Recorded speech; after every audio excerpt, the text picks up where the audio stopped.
বিশ্বাস করুন বা না করুন, বিমানের ইমার্জেন্সি এক্সিট খোলা মানেই বিশাল বিপদ। আপনি হয়তো জানালার পাশে বসে আরাম করে আকাশের সৌন্দর্য উপভোগ করছেন, আর হঠাৎ কৌতূহল বশত ইমার্জেন্সি এক্সিটের লকটা স্পর্শ করলেন। আপনি ভাবলেন এতে আর এমন কি হবে, কিন্তু ঠিক তখনই যা ঘটলো সেটা আপনার কল্পনারও বাইরে। মাত্র 6 সেকেন্ডের মধ্যে দরজাটা হুড়মুড় করে খুলে গেল, বিশাল এক স্লাইড বাইরে ছড়িয়ে পড়লো, আর সঙ্গে সঙ্গে বিমানের টুকরা আপনার দিকে ছুটে গেল।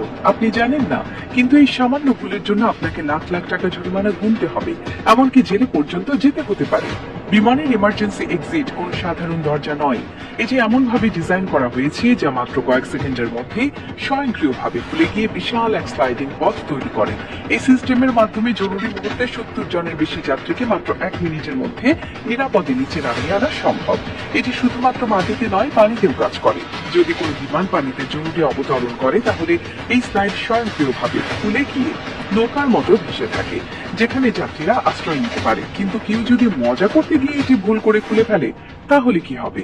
আপনি যদি ভুল করে ইমার্জেন্সি এক্সিট খুলে ফেলেন, কি ঘটতে পারে? প্রথমেই বিমানের ক্রুরা আপনাকে ধরে ফেলবে। এরপর বিমানবন্দরে নিরাপত্তা বাহিনী ছুটে আসবে এবং আপনাকে আটক করবে, কারণ এটি কোনো সাধারণ ভুল নয়, এটি বিমানের নিরাপত্তার সরাসরি লঙ্ঘন। কর্মকর্তারা সঙ্গে সঙ্গে আপনাকে জিজ্ঞাসাবাদ শুরু করবে, আপনি কি ইচ্ছা করে এটি খুলেছেন, নাকি এটি সত্যি দুর্ঘটনাবশত ঘটেছে। কিন্তু এখানেই শেষ নয়। এরপর এয়ারলাইন্স কর্তৃপক্ষ আপনার বিরুদ্ধে মামলা করতে পারে এবং আপনাকে গুনতে হতে পারে প্রায় $30,000, বাংলাদেশি টাকায় প্রায় 30 লাখ টাকা জরিমানা। শুধু তাই নয়, অনেক সময় এই ভুলের জন্য আপনাকে জেলেও যেতে হতে পারে।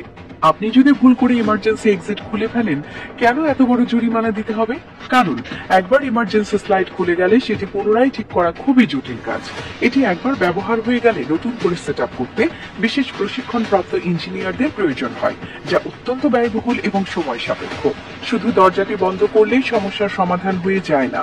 নতুন করে স্লাইডটি সেট আপ করতে বিমানবন্দরের বিশেষ টেকনিশিয়ানদের কয়েক ঘন্টা লেগে যায়, আর এই কারণে পুরো ফ্লাইট শিডিউল এলোমেলো হয়ে যায়। ফলে শুধু এয়ারলাইন্স নয়, বিমানের অন্যান্য যাত্রীদেরও এতে বিশাল ক্ষতি হয়।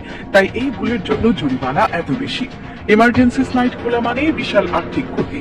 সাধারণত একটি এয়ারলাইন্সের প্রতিটি ফ্লাইট নির্দিষ্ট সময়ের মধ্যে পরিচালিত হয়, কিন্তু ইমার্জেন্সি স্লাইড একবার খুলে গেলে ফ্লাইট বাতিল বা দেরি হয়ে যায়, ফলে পুরো এয়ারলাইন্সের ক্ষতি হয়। এছাড়াও প্রতিটি ইমার্জেন্সি স্লাইড অত্যন্ত ব্যয়বহুল এবং একবার ব্যবহার হয়ে গেলে এটি পরিবর্তন করতে হয়। তাই একজন যাত্রী যদি ভুলবশত এটি খুলে ফেলে, তাহলে শুধু সে নয়, পুরো ফ্লাইটের সব যাত্রী এবং পুরো এয়ারলাইন্সই ক্ষতির মুখে পড়ে। তাহলে এবার চিন্তা করুন, আপনি কি ভুলেও ইমার্জেন্সি এক্সিটের দরজার লক নিয়ে মজা করতে যাবেন? আপনি কি জানেন সামান্য এই ভুলের জন্য আপনাকে কি কি ঝুঁকি নিতে হতে পারে? বিমানবন্দরের নিরাপত্তা বাহিনী আপনাকে সঙ্গে সঙ্গে আটক করবে। আপনার বিরুদ্ধে বড় ধরনের মামলা হতে পারে। আপনাকে প্রায় 30 লাখ টাকা জরিমানা দিতে হতে পারে। বিমানের পুরো ফ্লাইট শিডিউল এলোমেলো হয়ে যাবে। আপনি হয়তো জেলেও যেতে পারেন। তাহলে এবার সিদ্ধান্ত নিন, যদি কখনো বিমানে উঠেন, ভুলেও ইমার্জেন্সি এক্সিটের দরজার সঙ্গে খেলতে যাবেন না, কারণ একটি মাত্র ভুল আপনার জন্য বিশাল বিপদ হয়ে দাঁড়াতে পারে।